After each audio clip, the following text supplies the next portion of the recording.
दोंडाईचा जिल्हा धुळे येथील जयकुमार रावल यांची मंत्रिपदी निवड झाल्याबद्दल प्रथमतः त्यांचं ATM न्यू वर्ल्ड चॅनलतर्फे अभिनंदन आपण करणार आहोत. ATM न्यू वर्ल्ड चॅनल संपूर्ण महाराष्ट्रात लाखोच्या संख्येने लोक बघत असतात आणि शेअर, लाईक, सबस्क्राईब वगैरे करत असतात. तर या जयकुमार रावल हे ऐतिहासिक परंपरा लाभलेल्या आपल्या खानदेशामध्ये दोंडाईच्या संस्थाचे राजघराण्यातले आहेत. म्हणजे खानदेशमध्ये त्यावेळेस जे राजघराणं होतं, रावल घराणं, रावल संस्थान म्हणून होतं, त्या संस्थानामध्येच राहिलेले आहेत. तर त्यांचे वडील राजकीय क्षेत्रामध्येच होते. त्यांचे काही उद्योग व्यवसाय पण आहे मुंबईला वगैरे. तर शिंदखेडा धुळे या मतदारसंघातून ते यावेळेस निवडून आले. 2024च्या या निवडणुकीमध्ये 5व्यांदा 96,000 मताधिक्याने ते विजयी झालेले आहेत. आणि यापूर्वी ते 2004, 2009, 2014, 2019 आणि 2024 सलग 5 वेळा ते विजयी झालेले आहेत महाराष्ट्र विधानसभेच्या निवडणुकीत. तर यापूर्वी त्यांचे वडीलही राजकीय क्षेत्रामध्ये होते. तेही आमदार, मंत्री वगैरे या पद्धतीचे त्यांनी काम केलेलं आहे. आणि या राजघराण्यात हे जन्मलेले जयकुमार रावल हे भाजपतर्फे 5 वेळा जरी मंत्री झालेले असले तरी त्यांची दोंडाईच्या नगरपालिकेमध्ये ते नगरसेवक पदापासून ते राजकीय त्यांची सुरुवात झाली. पहिल्यांदा ते दोंडाईच्या नगरपालिकेमध्ये त्यांचं एक नगरसेवक म्हणून त्यांनी काम केलं. आणि मग 2004मध्ये त्यावेळेस काँग्रेसचे जे तत्कालिक मंत्री होते डॉक्टर हेमंत देशमुख, तर 2004च्या निवडणुकीमध्ये त्यांनी डॉक्टर हेमंत देशमुख यांचा पराभव केला आणि ते विधानसभेत आले. विधानसभेत आमदार म्हणून ते आले आणि आमदार म्हणून आल्यानंतर ते कायम आमदार म्हणूनच प्रत्येक वेळेस निवडून आले 2024पर्यंत आतापर्यंत. त्यानंतर 2016मध्ये जे 2014ला ते निवडून गेल्यानंतर 2016मध्ये त्यांनी मंत्रिमंडळामध्ये त्यांची कॅबिनेट म्हणून मंत्री म्हणून निवड झाली होती. आणि त्यांनी रोजगार हमी योजना, पर्यटन, अन्न व औषध पुरवठा, राजशिष्टाचार या खात्याचा कारभारही सांभाळलेला आहे. आणि आता ते नंदुरबार धुळे, आता नंदुरबार तर वेगळा केला जिल्हा, पण धुळे नंदुरबार या जिल्ह्याच्या विकासासाठी मंत्रिपदाची त्यांनी शपथ घेतलेली आहे. आणि त्याचा त्यांच्या कार्यकाळामध्ये हे आदिवासी जो जिल्हा आहे आपला नंदुरबार आणि धुळे हा एकत्र जिल्हा आहे.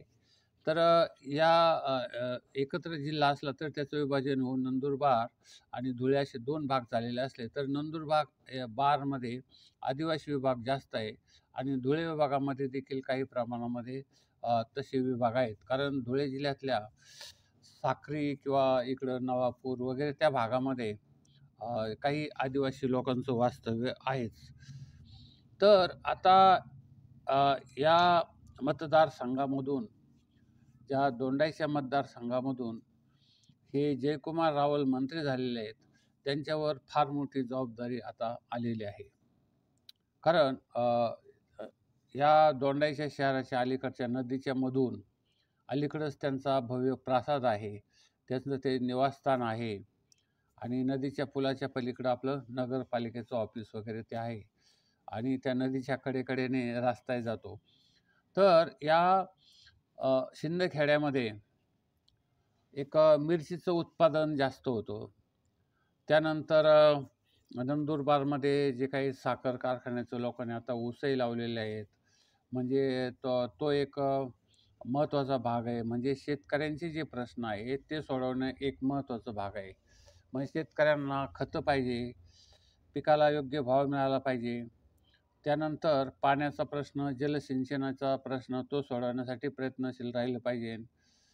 आणि एक त्यानंतर विद्यार्थ्यांना शिक्षण मिळवण्यासाठी अगदी बालवाडीपासून ते महाविद्यालयीन शिक्षणापर्यंत देखील या आदिवासींचा एक महत्त्वाचा प्रश्न आहे की त्यांना त्या प्रवाहात आणणं हे अतिशय महत्त्वाचं आहे. त्यानंतर आरोग्याच्या ज्या सुविधा मिळायला पाहिजेत त्याही 5-10 मैलावर 5-10 किलोमीटरवर मिळणं अतिशय तेही महत्त्वाचं आहे. त्यानंतर एक ह्या आरोग्य सुविधा मिळवण्यासाठी रस्त्याची एक महत्त्वाची गोष्ट आहे की प्रत्येक पाड्यापर्यंत, प्रत्येक खेड्यापर्यंत शहर हे जोडलं गेलं पाहिजे रस्त्याने. कारण ह्या लोकं जे पायपीट करत चालत असतात आणि साधारण 10-10, 20-20 मैल समजा एखाद्या आजारी माणसाला घेऊन, कावड करून किंवा एक खांद्यावर घेऊनही हे लोक जाऊ शकतात. तेव्हा त्यांचे प्रश्न सोडवण्यासाठी आता हे 5व्यांदा निवडून दिलेलं आहे. तर प्रत्येक तालुक्यात जाऊन तेथील परिस्थिती, त्याचा अभ्यास तहसीलदाराला करायला लावून त्यामधून जे प्रश्न जास्तीत जास्त सोडवता येतील ते प्रश्न सोडवण्यासाठी हे जे कुमार रावल प्रयत्नशील राहतील असा एक त्यामध्ये भाग आहे. आणि त्यानंतर तसेच त्यांच्या आदिवासीसाठींच्या ज्या जंगलच्या मधल्या मालकीचा प्रश्न आहे तो एक प्रश्न आहे की शेतजमीन, वनजमीन त्यांच्या नावावर अद्यापपर्यंत काही ठिकाणी झालेले, काही ठिकाणी नाही झालेले, काही लोक तसेच आहेत तो एक. त्यानंतर आदिवासी स्थलांतराचा प्रश्न आहे. कामानिमित्त हे आदिवासी बाहेर जात असतात त्यांचा तो प्रश्न आहे.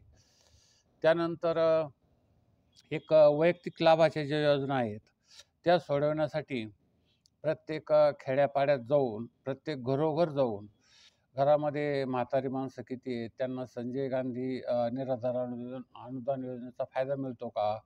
त्यानंतर एक लाडकी बहीण योजनेचा फायदा ह्या आदिवासी लोकांना मिळतो का? त्यानंतर वयोश्री योजनेचा फायदा या लोकांना मिळतो का? किंवा एक विधवा अनुदान, त्यानंतर घरकुल योजना, अशा ज्या भारत सरकारच्या आणि महाराष्ट्र सरकारच्या ज्या योजना आहे त्या गावोगाव जाऊन तपासून त्यांचा सर्वे करून त्या लोकांना ते लाभ मिळवून दिलेले पाहिजेत. कारण ह्या बहुसंख्य योजनांचा फायदा हे सुशिक्षित लोकच जास्त घेत असतात आणि आदिवासी लोकांना या योजनांची एक तर माहिती नसते.